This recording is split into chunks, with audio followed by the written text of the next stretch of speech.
Kami kelompok 9 akan menjelaskan tentang bab 10, mendesain struktur organisasi desain dasar. Mendesain struktur organisasi. Organisasi itu apa sih? Suatu kumpulan orang yang memiliki suatu tujuan. Pengorganisasian adalah fungsi manajemen yang melibatkan pengaturan dan penataan kerja untuk mencapai tujuan organisasi, di mana manajer merancang suatu organisasi. Struktur organisasi adalah pengaturan formal pekerjaan dalam suatu organisasi. Struktur ini yang dapat ditampilkan secara visual dalam bagan organisasi untuk melayani banyak tujuan. Bagan organisasi adalah representasi visual dari struktur organisasi. Di sini, ketika manajer membuat atau mengubah struktur organisasi, akan terlihat dalam desain organisasi. Merupakan proses yang melibatkan keputusan elemen yang penting. Desain organisasi adalah membuat atau mengubah struktur organisasi. Kita harus tahu dulu apa sih tujuan pengorganisasian. Mengapa manajer melakukan pengorganisasian? Yang pertama, membagikan pekerjaan ke dalam tugas-tugas dan departemen yang baik. Yang kedua, mengordinasikan beragam tugas organisasi. Yang ketiga, membuat hierarki wewenang yang formal. Yang keempat, menugaskan pekerjaan dan tanggung jawab yang terkait dengan pekerjaan individu. Yang 5, menghimpun berbagai pekerjaan ke dalam unit-unit. Yang keenam, mengalokasikan dan menempatkan sumber-sumber daya organisasi. Selanjutnya, 6 elemen utama dalam desain organisasi. Yang pertama, spesialisasi kerja. Spesialisasi kerja adalah pembagian aktivitas pekerjaan ke dalam tugas-tugas yang terpisah. Yang kedua, departementalisasi. Kegiatan pekerjaan bersama harus dihimpun dalam sehingga berbagai pekerjaan terpisah bisa dikoordinasikan dan diintegrasikan. Ada 5 bentuk dalam departementalisasi. Yang pertama, departementalisasi fungsional. Departementalisasi fungsional ini kelompok pekerjaan berdasarkan fungsi. Yang kedua, departementalisasi geografis. Kelompok pekerjaan berdasarkan wilayah geografis. Yang ketiga, departementalisasi produk. Kelompok pekerjaan berdasarkan lini produk. Yang keempat, departementalisasi proses. Kelompok kerja berdasarkan basis produk dan aliran konsumen. Yang kelima, departementalisasi konsumen, yaitu kelompok pekerjaan berdasarkan hakikat spesifik dan unik konsumen yang memiliki kebutuhan yang sama. Yang ketiga, rantai komando. Rantai komando merupakan hierarki wewenang dari tingkat organisasi yang tinggi hingga yang rendah yang menegaskan siapa yang melapor siapa. Yang keempat, rentang kendali. Jumlah pekerja yang bisa dikelola seorang manajer secara efisien dan efektif. Yang kelima, sentralisasi dan desentralisasi. Sentralisasi merupakan kadar di mana pengambilan keputusan konsentrasi pada tingkat level organisasi yang lebih tinggi. Lalu desentralisasi merupakan kadar di mana pekerja level bawah bisa memberikan input atau bahkan membuat keputusan. Yang keenam, formalisasi. Standar apa pekerjaan yang dilakukan dalam perusahaan dan taraf di mana perilaku pekerjaan dipandu oleh beragam aturan dan prosedur. Struktur, mekanistik, dan organik.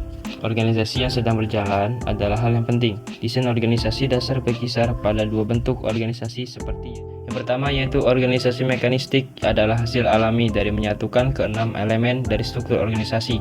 Yang kedua, yaitu organisasi organik, adalah sebuah bentuk struktur organisasi yang sangat adaptif, longgar, dan fleksibel jika dibandingkan dengan organisasi mekanistik yang kaku dan stabil. Organisasi mekanistik versus organik. Mekanistik yang pertama, spesialisasi tinggi, departementalisasi kaku, rantai komando jelas, rentang kendali sempit, sentralisasi, formalisasi tinggi. Yang kedua, organik, tim lintas fungsional, tim lintas hierarkis, informasi mengalir bebas, rentang kendali bebas, desentralisasi, formalisasi rendah. Faktor-faktor kontingensi yang memengaruhi pilihan struktur. Kontingensi adalah suatu keadaan yang masih diliputi ketidakpastian apakah perusahaan memperoleh laba atau rugi. Selanjutnya ada 4 variabel kontingensi yang memengaruhi pilihan struktur.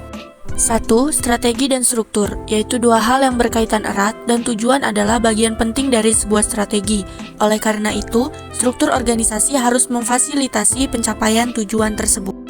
2. Ukuran dan struktur. Ukuran sebuah organisasi bisa memengaruhi struktur organisasi. Perusahaan berubah dari organik ke mekanistik ketika ukurannya tumbuh besar. 3. Teknologi dan struktur. Setiap organisasi menggunakan teknologi masing-masing. Mereka berlomba-lomba membuat dan menciptakan teknologi yang lebih baik dari sebelumnya, sehingga banyak teknologi baru yang dipakai oleh organisasi dan mempengaruhi strukturnya. 4. Ketidakpastian lingkungan dan struktur. Setiap organisasi memiliki lingkungan yang berbeda-beda dan akan berakibat pada ketidakpastian yang tinggi atau rendah. Oleh karena itu, manajer harus membuat struktur yang baik untuk meminimalisir ketidakpastian tersebut. Desain organisasi tradisional. Struktur simpel. Desain organisasi dengan departementalisasi rendah, rentang kendali luas, wewenang yang tersentralisasi dan sedikitnya formalisasi. Yang kedua ada struktur fungsional. Desain organisasi yang mengelompokkan keahlian pekerjaan yang sejenis. Yang ketiga ada struktur divisional. Struktur organisasi yang terdiri dari unit-unit atau divisi semi-otonom yang terpisah. Studi kasus tentang PDDI LIPI, yaitu Pusat Dokumentasi dan Informasi Ilmiah, berdiri diawali dengan terbentuknya bagian dokumentasi. Bagian dokumentasi tersebut berubah menjadi Pusat Dokumentasi Ilmiah Nasional. Pada tahun 1987, nama Pusat Dokumentasi Ilmiah Nasional berubah menjadi Pusat Data dan Dokumentasi Ilmiah. Kemudian, pada Oktober 2019, Presiden ingin melakukan penyederhanaan birokrasi. Penyederhanaan dimaksudkan agar tercipta birokrasi yang dinamis, agile, dan profesional, serta efektif dan efisien. Untuk mencapai tujuan tersebut, maka diperlukan perubahan struktur organisasi. LIPI telah melaksanakan penurunan jabatan eselon 3, namun pada kenyataannya, fungsi kabid atau kepala bidang masih diemban oleh kabid terdahulu, yang artinya bahwa kabid terdahulu masih menjalankan tugas dan kewajiban sebagai kabid, meskipun jabatan struktural sebagai kabid sudah berakhir. Sesuai dengan keinginan Presiden, maka diperlukan perubahan struktur organisasi. Struktur organisasi memiliki pengaruh yang signifikan terhadap kemampuan organisasi untuk bertindak gesit atau agile. PDDI mengalami beberapa kali perubahan nama dan struktur organisasi.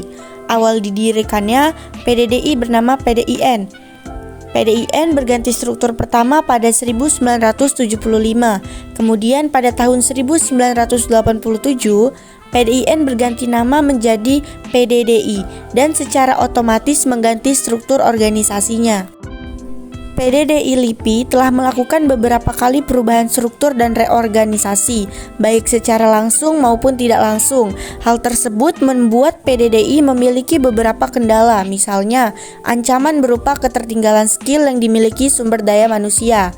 Apabila mengamati kembali struktur organisasi sejak awal berdiri tahun 1965 sampai sekarang tahun 2019 atau 2020, dapat disimpulkan bahwa struktur organisasi sama seperti struktur sederhana dari organisasi tradisional yang digambarkan oleh Richard L. Ini adalah struktur organisasi yang digunakan PDDI LIPI, yaitu struktur organisasi sederhana. Ini adalah struktur organisasi PDDI pada tahun 2014 sampai dengan 2018. Kemudian ini adalah struktur organisasi PDDI pada tahun 2019. Dengan kondisi lingkungan PDDI yang cenderung berubah-ubah, maka akan cocok apabila memilih learning organization yang menekankan komunikasi horizontal dan koordinasi. Dapat disimpulkan bahwa struktur yang dapat diadopsi PDDI ada dua model, yaitu struktur fungsional dengan komunikasi horizontal dan struktur matriks 360 derajat. Gambar ini adalah struktur organisasi horizontal. Struktur fungsional dengan hubungan horizontal merupakan salah satu struktur yang dapat diadopsi PDDI. Namun demikian, PDDI patut memperhatikan kelemahan dari struktur fungsional. Di sisi lain, apabila mempertimbangkan struktur hierarki vertikal yang sudah puluhan tahun digunakan, maka akan sulit bagi pimpinan dari organisasi sektor publik untuk menghilangkannya dengan seketika. Kemudian, ini adalah struktur organisasi matriks. Struktur matriks juga patut untuk dipertimbangkan karena struktur matriks disebutkan bahwa digunakan ketika organisasi dihadapkan kondisi multifokus terhadap produk dan fungsi atau produk dan geografi, ditekankan pada saat yang sama. Namun demikian, kelemahan dari struktur ini juga patut dipertimbangkan dalam pengadopsiannya. Sekian penjelasan dari kami. Terima kasih untuk yang sudah mendengarkan dan menyimak video ini. See you next time.